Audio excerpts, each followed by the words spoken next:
আমি বলছি অভিভাবকদের একটা কমন প্রশ্ন, সেটা হচ্ছে যে হুজুর, সন্তান তো পড়া আগাচ্ছে না, পড়া পারতেছে না, এখন তার জন্য করণীয় কি? সেই প্রশ্নের জবাব আমি আজকে দিচ্ছি। আসলে একটা শিক্ষার্থী পরিপূর্ণ যদি দক্ষ হতে চায়, ভালো একজন হাফেজ কিংবা ভালো একজন আলেম হতে চায়, তাহলে শুধু উস্তাদের মেহনতের মধ্যেই সীমাবদ্ধ নয়। একটা বাচ্চা সঠিক পথ অবলম্বন করার জন্য, ভালো মেধা বিকাশের জন্য, পড়া ভালো পারার জন্য এখানে শিক্ষার্থীর একটা অন্যতম ভূমিকা থাকতে হবে। তারপর পাশাপাশি উস্তাদের একটা ভূমিকা থাকতে হবে।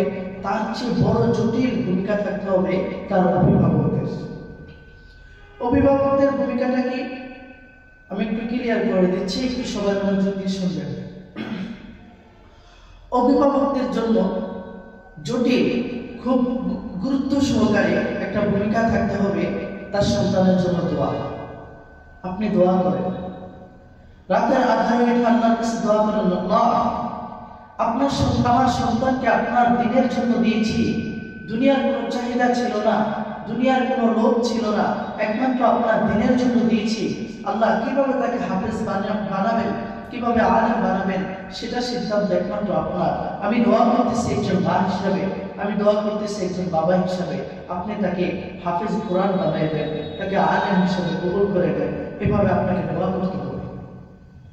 যখন দেখেন সন্তান পড়া পারে না বা পড়া আগাচ্ছে না, তাহলে হয়তো বা তার পড়াশোনাতে দুর্বলতা আছে, আর হয়তো বা উস্তাদদের মেহনতে হয়তো বা কোথাও ঘাটতি আছে।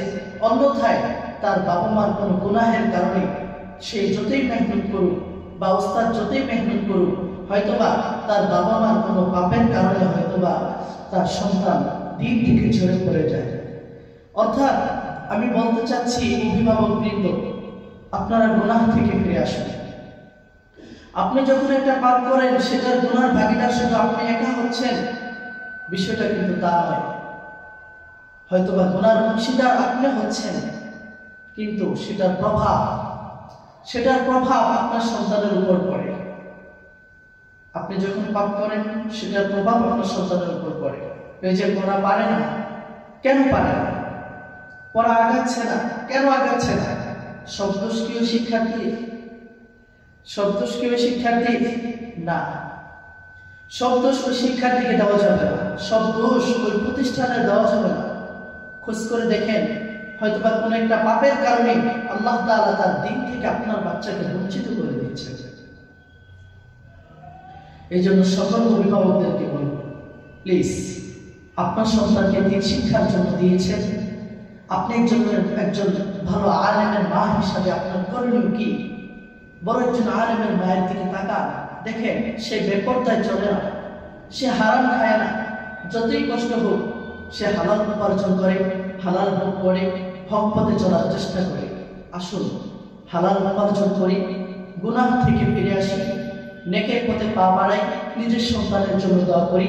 ইনশাআল্লাহ আপনার সন্তান ভালো একজন হাফেজ, একজন আলেম হবে। মনে রাখবেন, কাঁঠাল গাছে কখনো আম ধরে না, আম গাছে কখনো কাঁঠাল ধরে না। ঠিক তেমনি ভালো মানুষ থেকে ভালো মানুষই জন্মায়। আমাদের অভিভাবক যারা আছেন, আলহামদুলিল্লাহ সুম্মা আলহামদুলিল্লাহ, যতটুকু দেখি মাদ্রাসায় আসলে আলহামদুলিল্লাহ অনেক ভালো। তবে বাড়িতে থাকলেও যদি এরকম ভালো থাকে, পর্দায় থাকে, নামাজ ঠিক মতন পড়ে, বাচ্চাদের প্রতি যথেষ্ট খেয়াল রাখে, আলহামদুলিল্লাহ। এই জন্য আমি অভিভাবকদেরকে বলছি, আপনারা গুনাহ থেকে ফিরে আসুন, আপনার সন্তানকে ভালো আলেম হওয়ার জন্য সহযোগিতা করুন।